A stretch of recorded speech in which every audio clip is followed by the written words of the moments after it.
Okay, guys, as you know, I'm very woke. I have a great bod. I'm a billionaire. I'm the most successful YouTuber of all time. I got my yucks in. Have you gotten your yucks in? All right, great, because we're going to skip the jokes today. So, look, this video is really simple. When I first announced I was going to go super minimalistic 6 months ago, people were saying I've gone insane. People saying I've gone bankrupt. People saying I'm going through a weird phase. All this stuff. So what I want to do in this video is, you guys constantly ask in live streams, what impact it have on my life and whatnot. I'm just going to answer that in this video. You might be considering doing it, and I think if you watch this channel, you should understand why I did it and what my objectives are and the impact it had before even considering doing anything like that. So anyways, cliff notes. 6.5 months ago, I lived in a giant house. I had cool cars, tons of stuff, and I just got rid of all of it. In fact, when the movers came to move me out of the house, I just gave them all the furniture. I gave them most of my guitars. Just basically anything I still had in the house, I gave to them. That's not because I'm a saint. It's not because I'm the Mother Teresa of internet gurus, okay? It's just because I didn't want to deal with all the stuff anymore. And the reason why I became minimalistic, there's really 2 reasons for it. And I want to tell you what the reasons are and then the benefits to them. The first reason I really want to stress is I didn't become a minimalist just to do it and make jokes on YouTube. When you want to move forward in life, usually the thing that keeps you making short-sighted decisions or being stupid or not becoming the person you want to be is some inner insecurity. And for the vast majority of people, where our insecurities come from is we judge ourselves and we think who we are is what we think that other people think that we are. And it's very strange because we don't judge ourselves by what we are and what we know we are. And we don't really want other people to know that thing. We want to push this image, this appearance to other people. And then if they think that we're that thing, then that means we're that thing. And there's nothing more false than that. But that's how most people judge themselves. That's how most people judge their entire lives. A lot of times what then people do is the thing they're trying to put forth to people is to cover up some weakness or some type of suffering they had when they were younger. Now, look, I didn't have a traumatic childhood or anything like that. I was sort of picked on in high school. I was usually the underdog. Very, very bad with women. The whole 9 yards, basically a nerdy, dorky kid. And basically one of my goals for becoming wealthy was to basically give a big FU to the world.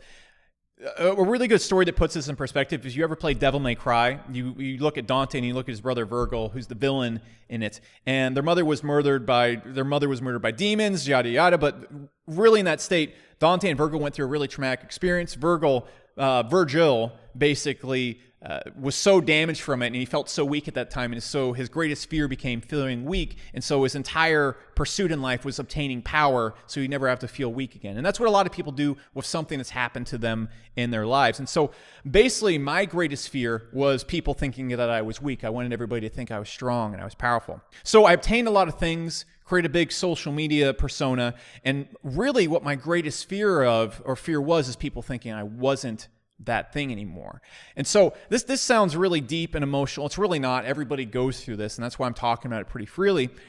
But you're going to notice that, or at least with me, I noticed the thing that was keeping me in businesses I really didn't want to do, keeping me making decisions that were really short-sighted, basically fueling me to just be a person that I'm not. I wasn't the person I am. I was trying to put forth this appearance, was that fear.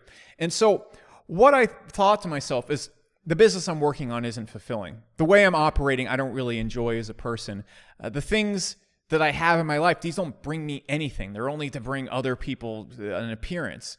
And it's separating me from doing the things that I want to do and focusing on the person that I want to become and making long-term great decisions and really just doing the thing that I know I want to be, not what I want other people to think that I am, so on and so forth. I'm not going to repeat that haiku anymore. And so one of the reasons why I became a minimalist wasn't to become a minimalist, it was to completely jump into that fear. The thing that was driving me to do things I didn't want to do and making my life more negative was that fear. So instead of avoiding it, I jumped straight into it and jumped into basically having nothing and jumping into the thing where it's basically saying, well, is this what you've been afraid of the entire time?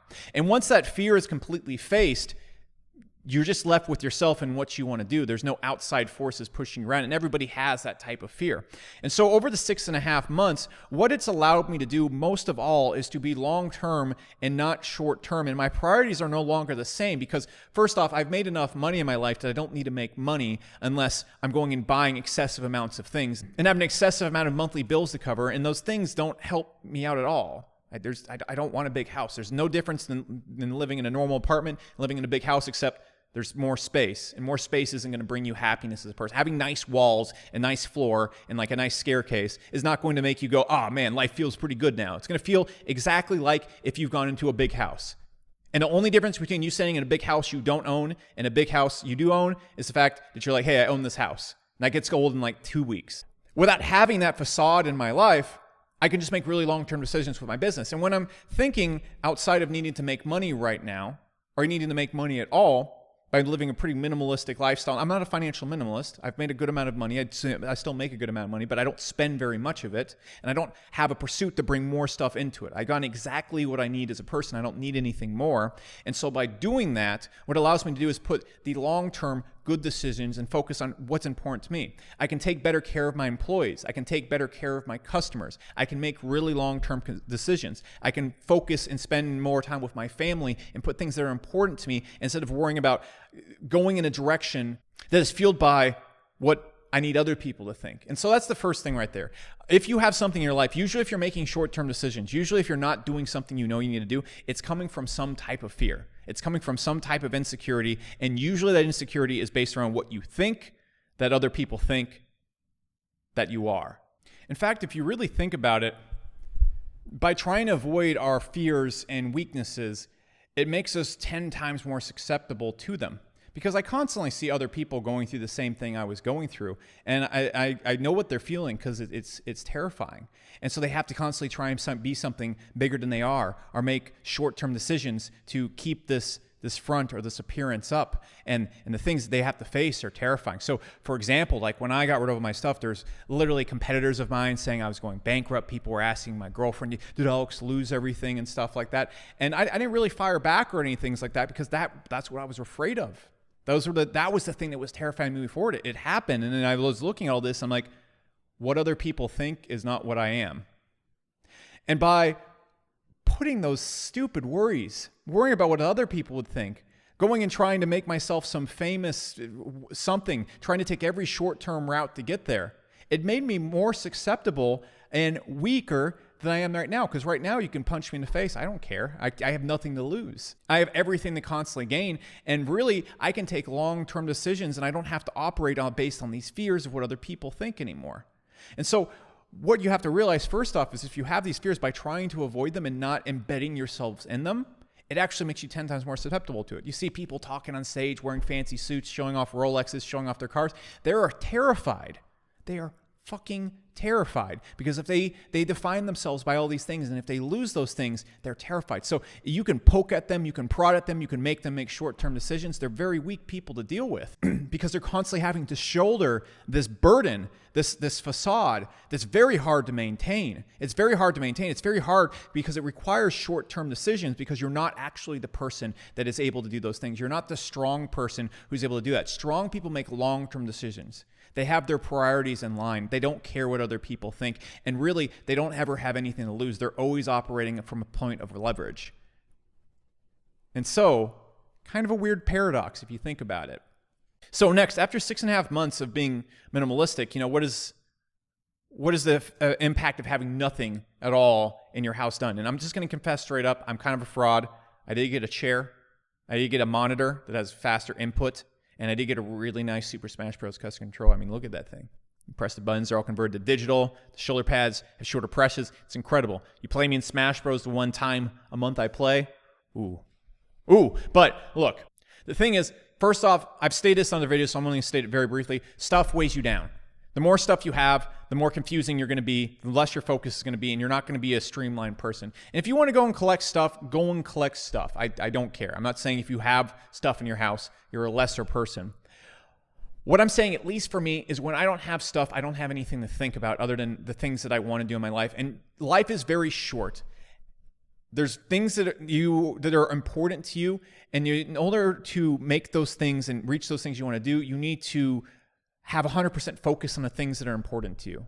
I know I explained that very badly, but if you're going to maximize the things that are important to you, get rid of all the things that aren't important to you. And one of the best ways to do this in your life is to do things all in the same way. And so if you're super minimalistic in your life and only focus on things that are important, you're going to be that way in business, you're going to be that way with your health, you're going to be that way with your focus.